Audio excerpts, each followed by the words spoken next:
he rapped it. He dips his own vocals into the AI generating shit to make his voice sound younger like it did when he was rapping the Marshall Mathers LP. So he does this back and forth where he's Eminem. He's like now Eminem versus back then Slim Shady. Well, and he used it. I mean, when I was in I've worked with artists who are using it. Like I said, there's one rule of thumb, bro. If it's good music, it's good music. That's the rule of thumb, bro. If it's good music, even if it's AI generated, like at the end of the day, if it's good, it's good. How you gonna get paid off that shit? Right. Well, that's the issue we got to figure out. But like because at the end, everybody trying to be the same. If everybody doing AI, who getting paid?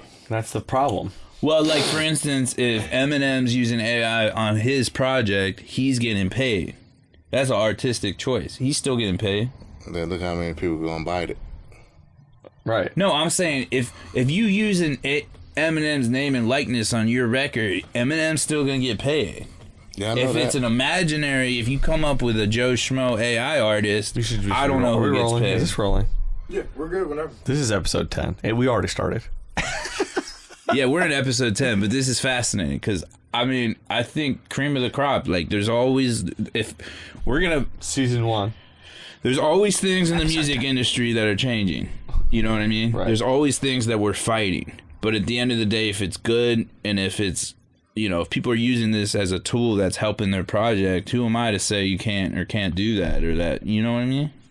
You're just redacting your original statement from a previous episode because you felt so bad about being the AI bad guy that now you're trying you're like apologetic now. I'm not. You obviously heard some hot AI shit between last episode and now. No, and now I'm just you feel bad about it. I'm saying if Eminem wants to use AI on his own project, right?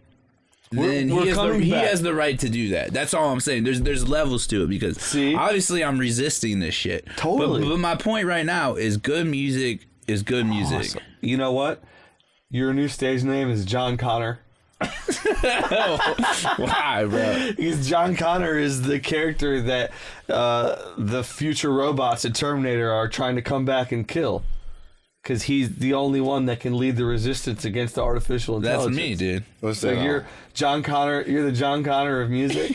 Yo, I just said I'm not leading the resistance. No, bro. we're talking about it because we did a whole episode on AI. Yeah. And it's funny because since then the Eminem album dropped. Yeah. And I was saying that he uses AI. Okay. Because he does a joint. I haven't listened to the Eminem album yet. I want to listen to the whole thing all the way through. And I heard a lot of dope things about it. I heard it's fire. A lot of people love it. But in one of the joints, he's basically like Eminem and Slim Shady. And the Slim Shady version of himself is supposed to be him in like 2004. So he uses AI over his own lyrics, over his own vocals to make the Slim Shady sound like he did when he was younger. It's sick. I mean, That's if I could get El Greko, young Greko, on your next record, the OA Greko. Yeah, like I mean, a man's voice changes. It almost even like from, you know, when you're 20 and you're 40, you sound younger when you're 20. For sure. It's like less cigarettes smoked, less J's, your less balls are still tight. You got really loose for episode 10. Yeah, no, I mean, no, this is you fact. sound different. Like I'm gonna sound different 10 years from now. My voice is gonna sound different. Of course. So then, like, it's a cool thing that he used AI because we were just discussing it. Do we hate this? Do we like this? It's already been. He's proven that as a major artist, it can be used. Not necessarily against you, like people ripping your likeness, but you can use it yourself. So, to your point, I mean, your new point. Well, also, okay, now, you know, people like to... It's a tool.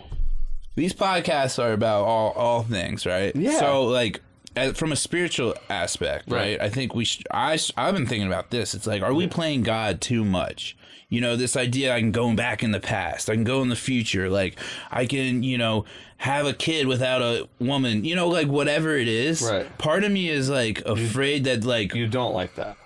Yeah, I mean, I'm not specifically religious, but I do see that argument, which is like, hey, we are manipulating too many things in our world. Right. Like, at some point, there needs to be some boundaries. Like, hey, dude, Yeah. I don't want you to clone yourself. I don't want a 20-year-old version of you, like, all of a sudden, like, rising from the ashes. Like, we could do this shit, dude. And it's starting to be like, yo, there's too much. There's morally speaking, I agree with you. There should be some boundaries that we all agree on, and we haven't gotten there yet. No, it's gonna get worse. You think it's gonna get worse? Oh yeah, because everybody want to play God. That's what it is, dude. For real. I think what we're all agreeing on is the tech and the science comes out with it, and then it fucking just releases it for our consumption and use before anybody even asks, hey, should we do this at all? Well, there's a lot of that too, where I don't know if you've experienced this, but someone's like, yo, have you seen this video? And you're like, nah. And they put it in your face. Right. And you're like, I don't want to watch this. I wish I never saw that. That happens a lot. And then all of a sudden you're like consuming this like information because someone put it in your face. Right. Like there's a lot of stuff that's being thrown at us without our consent. Like it's almost like, hey, I didn't want to see this dude getting run over or whatever, but you just showed this to me. Even if you were to compare like what you just said versus 20 years ago, nobody was able to be walking around with a television in their pocket and just hand you some shit to look at. And you're like, I didn't ask to watch that. Yeah. Like at least in the the 90s, the mid 90s, you have to be at somebody's house, sitting in front of a television. They turn it on. Do you want to watch this horror movie? No, I'm not in the mood for horror. Put the VHS in, push play on the. Now. Yeah. Yeah. We don't even realize. So how fast it's gone. Right. And I think the part as a creator is now we're struggling because like you can generate visuals, you can generate audio on a press of a button now. Like I was watching an animated movie and I was like, this used to take, a crew of hundreds of people in years. And now I think you can literally be like, okay, I want a video of a rabbit talking to a squirrel. And then next thing you know, you got a fucking movie. Like seriously, that's why they went on strike because you're exactly think right. Think about an animator. Think about anyone who's like, dude, like you committed your whole life to this. Right. And all of a sudden, boom, someone can create this shit out of thin air. You're not wrong. It's messed up, man, and like that's the part of it that's like pretty upsetting. No, I mean like back in the day, huh? It's gonna be the beginning of the end, I think. The second, we got DPS talking about the end. It is though about Armageddon. Yeah, this is the Armageddon episode. I don't know. Certain people like me and Greko be talking, and he got a different understanding of the Bible. Or whatever religion, but it's all coinciding. Whatever your belief is, it's coming to an end, man. DVS thinks some kind of way that the Revelations is literal, and that some of the shit that's spoken about in the end of days has already come to fruition. Well, I think a lot of people are dead inside. They're walking around as zombies. All of this stuff we consume is designed to lower our vibration, to dehumanize us in a sense, to get away from our spiritual essence. So, I'm like on the cusp of that, but you see in more and more generations of the more, I almost feel like the more screen time you have, the more less woke you are, the more aware of like, so there's this like, we're already feeling like we're in a simulation, like we've gotten away from the spiritual essence of being human. Programming. The whole programming. Everybody says it. Everyone's programmed. It's called program. One of my favorite program is coming on because... But we're programmed as humans. Well, now. I mean, you showed up in a world where they said that you got to do K through 12, and if you don't, then somebody's going to make you. Your parents aren't doing what they're supposed to be doing. But I mean, people are trying to find ways around all of that. And then it doesn't really... Okay, so you don't have to go to school. Then your parents are going to homeschool you. All right, well, if your parents homeschool you, are you socially normal at that point? I mean, I don't know. There's so many different ways to look at a lot of these things, but I agree with you. What's socially normal? Right. Because you got social media and all that. What do they say? Social media. Yeah. You know what I'm saying? What a weird word. Everybody, the same way they say climate change or something. It's like... it is not cool. So back when I first got out, we were 7, Yeah. Because you was locked up for a bit, right? Yeah, that's when I noticed. think about that, bro. Not to, but imagine if you was locked up between like 2012, like for like 15 years to now, you're just getting out, like holy shit balls. You'd be like, dude, you know what I mean? Like, it's a different world. It is a different world, dude. Anyways, go on. What was you saying? No, that's what I was saying. You're gonna see different shit, and even when the social media came, it's not. You can't go to a club and pull whores no more. You gotta swipe. Yeah, you gotta do that shit. I don't know if I'm you have like to get the app and swipe. Well, my thing now is, let's say you get drunk, and you know post, like for me, like I have the threat of like blackout. Posting something on Snapchat or something, I wake up and I'm like, oh god, you know what I mean? What I posted a video of like my ass and my boy fighting or something.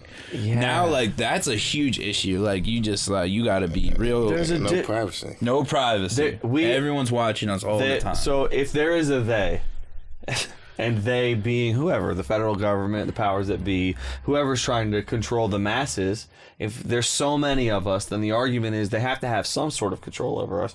But we gave up our own privacy and as soon as Facebook came out, and that was a hot minute ago. And then after Facebook, of course, you can go crazy with that. It's a plan, Instagram, man. TikTok. Yeah, it's all a plan. It's all a plan. This election's a plan. COVID was a plan. Whatever is in the net. You know, that's how I feel. I think. We don't know who's in charge, but I'll tell you what I bet. There's definitely somebody behind this shit. I find the news. Just look at the way that they give us the news now versus when I was little. Mm-hmm. I mean, it wasn't that long ago where you turn the TV on. The news used to only come on at 6 o'clock. And maybe there was, and you would got fancy with the 11 o'clock news, you know. But you would believe the news. And the guy was telling, because he was supposed to be telling the facts. Today an airplane crashed. Right. You know what I mean? Yeah. And that was it. You know what started? Today we landed on the moon. No, we didn't. No, maybe. Maybe. I don't know. Like they were at least trying to be factual. I don't know. It could have been the same thing. That's the limits that we had to. They had to get in our brains back then. Yeah, it was. It probably was for Gazy back then too. No, but I have people come up to me. Of course it was. But like I'm talking about like young. Now it's a fucking free for all, dude. Like because everybody watching everything.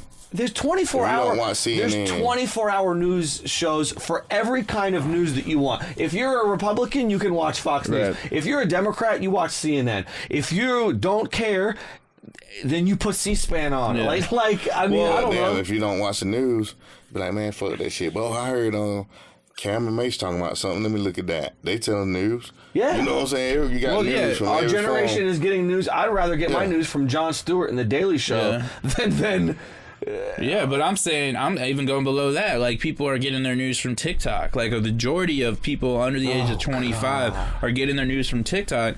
And then you fact check, and look out, 80, 90% of that is false. There's nothing worse than a woke 16-and-a-half-year-old. Oh, dude. They're like, some shit about, you know, like, the Chinese are taking over Canada. You're like, what are you talking about? You know, I mean, maybe it's true. But, yeah, but people don't fact check shit anymore. I've been trying to... how you going to teach your kids and grandkids shit? I have a 7-year-old son, and I try to keep him on some good shit. But even like, we had to stop letting him watch YouTube. Did you know that of all of the crazy, like, of the mediums or social media, explicit shit sneaks into YouTube faster to children than anything else? Did you know that? YouTube. So it's interesting. Every time you post on YouTube, you can go for children or for not.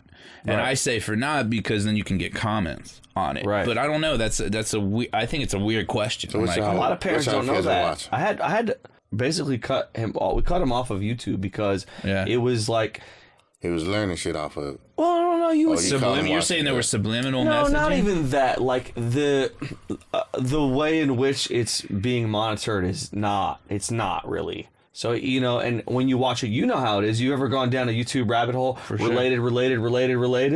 You know, and a lot of 7-year-old kids you'll find are already innately, for some reason, looking up to teenagers. Mm-hmm. And my son was looking up innocent shit. It's like, you know, he wants to see like a bunch of teenage boys went to Target and they all rented like a ton of Nerf guns, and they go into an empty warehouse and have a Nerf war. It's like a blog or something. You know, and it's like somebody's little podcast, but it can spin off related into something that's borderline too sexual, or like even a music video. Have you seen what is it called? The Social Dilemma, or not the Social Dilemma, but basically, it's just they understand our psychology way more than us. There's algorithms, right? So it's like they've literally got the human brain down to like a very like they know exactly how to get us. They know how to get our kids. They know how to get us down these rabbit holes, and it's actually like. I'm over here like, wow, we've all just accepted this, dude, because what are you going to do? You can't fight the system. You can't fight these higher ups. That's the issue. Here's dude. the power. Here's the power we have as Americans, and everybody says it, and it sounds like some really hippie shit, but our dollar, how we spend our money, they care about that. So if corporate America is running this country, then you stop buying shit. We have to really organize it. That's hard to do. Well, like how are we all gonna? Like, we have to get together and say like, we're gonna stop buying this shit. If you stop buying it, they'll make it healthier. But I'm saying that's yes, materialism. Right. But now it's like a data-driven economy too, where they want your data. So if like for instance, I'll delete Instagram, they want you back. Like they are doing everything on these apps to keep that app on your phone to keep you consumed. So it's like the data drives it. That's why we don't have privacy. That's because they know they know not only human psychology, but they know your psychology. Yeah, totally. It's fucked up, dude. It's too late, dude. This is the iPhone 13 and the 15. That was the beginning of the end. It's too late. It's too late now. Yeah, I find myself I talk about shit that I want to buy, and on purpose. And then when I go to my Instagram, it's like, oh, that's exactly what I wanted. It's terrifying, but I don't know. Navigating it is a different story. We're a music podcast. Yeah. So like when I think about audio, though. It feels like audio is behind. Like my friends made this. We were at Cookout or whatever, and it was like, "Would you like a?" And I was like, "How are we still dealing with this level of audio?" You know what I mean? Or you get a voice memo, and you're like, "What is this voice memo, dude?" Like somebody a voicemail. Oh, somebody calls you from a flip phone. And it sounds like they're talking to you through a potato. Are we meeting today? You're like, dude, like what? Like everything else is so advanced, and I'm still dealing with like the shittiest audio. Here's the perfect tie-in. As musicians, as artists, as content creators, we're getting squeezed out, dude. No, I think what every artist or everyone who's talented or everyone who performs knows is that their words and their art affect people, right? So then when you're standing on stage, as soon as you're in front of a microphone, the things that you say are directly going to affect your listeners. And I think as an MC, as a rapper, as somebody who creates and wants to share my feelings, my emotions, my thoughts, you know, we look to these other MCs as philosophers almost.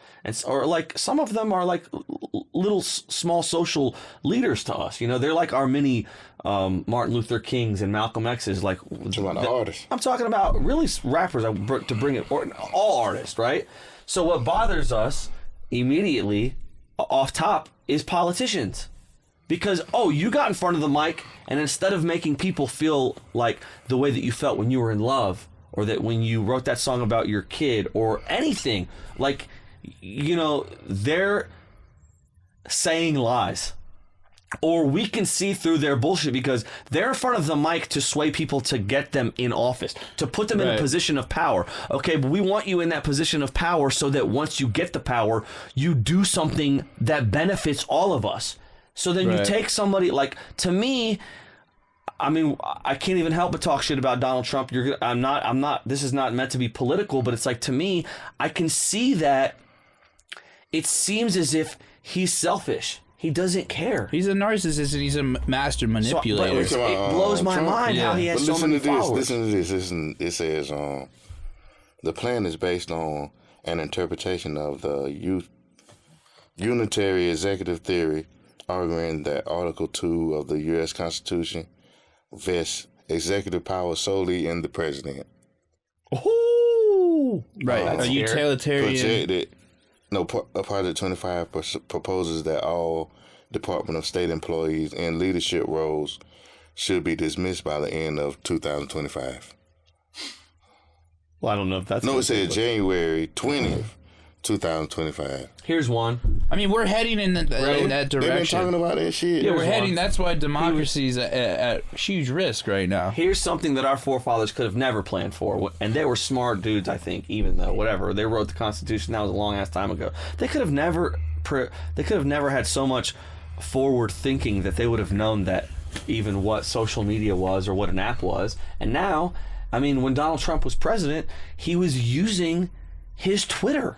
So anybody in the political world will piss him off, and he's taken to his Twitter page. But that's not like some teenage girl taking to Twitter at her hometown in bumfuck nowhere, USA. Like, what if he pisses somebody off that has their finger on the nuke? Like, you can't just take to your Twitter whenever you want. Why don't we have a law that says if you're president of these United States, them, but it's freedom of speech. Like, there's these new frontiers that you shouldn't be the president of the United States and be allowed to just go crazy on your Instagram page. Yeah, but I'm telling you, man, you think I'm bullshitting that 2025 shit? No, I believe it. Because he's trying to get all the power and all the it's going to be a right wing based policy and stuff. You tell whatever it's for called. Everybody. I mean, people have said, well, if Trump's not elected, there's going to be a civil war. Like, this guy is doing whatever he wants to do. He's made that clear. He's going to do whatever he wants to do. So we are at risk of this dude literally. I still can run be the president, Holmes. You know, you want to be the president, Holmes? No, he's saying he's a felon. It's gonna be one of the first times in our history that a felon is running. The first time. It probably makes it. I mean, you know, I'm a felon. You're president. I thought he was about to win, but we'll see now. Either way it goes, what can you do about it? At a lower level, it starts to make you feel like you don't have any influence. You can't affect it. But I don't think that's true. Why?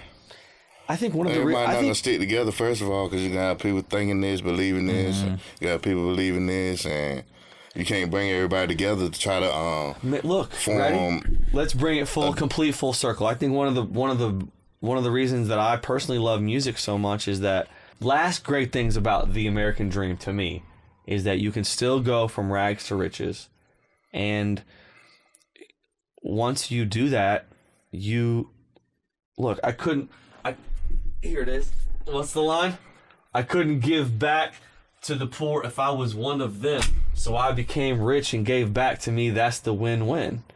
Like, I got goosebumps. I mean, not that Jay-Z is some sort of, like, prophet, but I mean, like, if you come from Marcy Projects as a kid and you stay in Marcy Projects, in a way, you're Neo in the Matrix. Like, if you can become one of these people who's powerful enough to become someone who is rich enough and influential enough to make a difference. Look at I think of Bono. I think Bono is going to be a Catholic saint one day.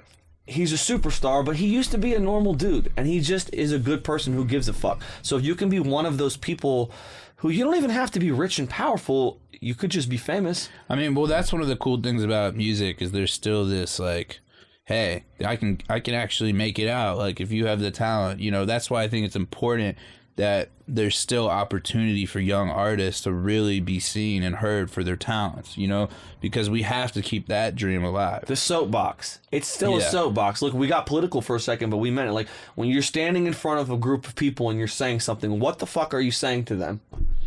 Right, but also, like, that dream, that, like, something for us all to have hope. Right. You know, that's super important. And I think music represents that for a lot of young artist or totally, like, you know, it like, doesn't like this I think of Tupac too. I mean, like, you can report on the fucked up situations that you come from, and what are we speaking to?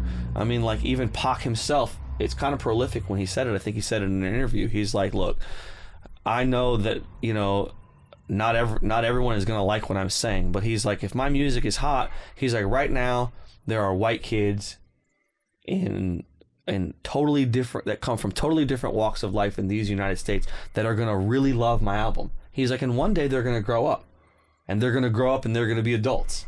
And he's like, maybe they're going to be at a Fortune 500 company, but because of my album and because they love Pac and they love my music, maybe they didn't grow up to be not even as racist, but racist at all. So now that person, I mean, it's like the butterfly effect, right? He was thinking so forward that he's like, right. So then that white kid who was listening to All Eyes on Me and loved it is not racist, even just because he loved my music. Then when he's interviewing for all these positions, he's not, oh, you're black, bye. Like maybe somebody of color will get that job, and the world, and then in essence, when you go butterfly effect all the way back from Pac's catalog, then he did make the world a better place. One song at a time. I mean, Bob Marley to me, there you go, was a big one about the kids, and he was even saying, "Hey, we're not doing enough for the next generation, and we're still not doing anything to create a better future." You know what I mean? No one's thinking about the future. But Bob was big on that, or Bill Withers, or all these like activists. Like that needs to be a part of the message here. It's like, how can we get back to that? Like make people care about anyone but themselves. Right. And say, love your neighbor as yourself. That's the biggest there it is commandment. If you love your neighbor. My mom's be saying that a lot. Yeah, but they say if you follow that, the world will be a better place. Treat others how you want to be treated. Yeah. I think if I love you like I love myself, I can't. But you gotta love yourself. A lot of people don't. Yeah. So if they treat you some kind of way. The older you get, you recognize, hey, you just acting like that because you ain't happy with yourself. That's why you're yelling at me. Or you're hurt people. You're being an asshole. Hurt people. That's it. That's a wrap. I think we wrapped it. That one got really political, but we went broad all the way out to the globe on that one. Mm-hmm. So it's time for a revolution. It's gonna be one, man. You better check into that shit, man. Well, instead of strapping up, we can get in the booth. Right. So if you feel in some sort of way, come down to HOTC. We'll record you. You know what I mean? We just pissed off a lot of people with our political opinion. I mean, yeah, but we made a lot of people be like, yes, what this guy. We can't be afraid to have the conversation, and that's the issue too. I know we hit on this like early episodes, but. Yeah. That's what it's like. Hey, I don't care who you're like. The discussions need to be not on the who's the president, but what the issues are, how we're coming together. That's the issue too. It's like every the sides. We're like talking about not loving your neighbor. It's like it's the same. People are coming at each other's throat. DVS, thank you for being here. Oh yeah. Episode 10. Season 1.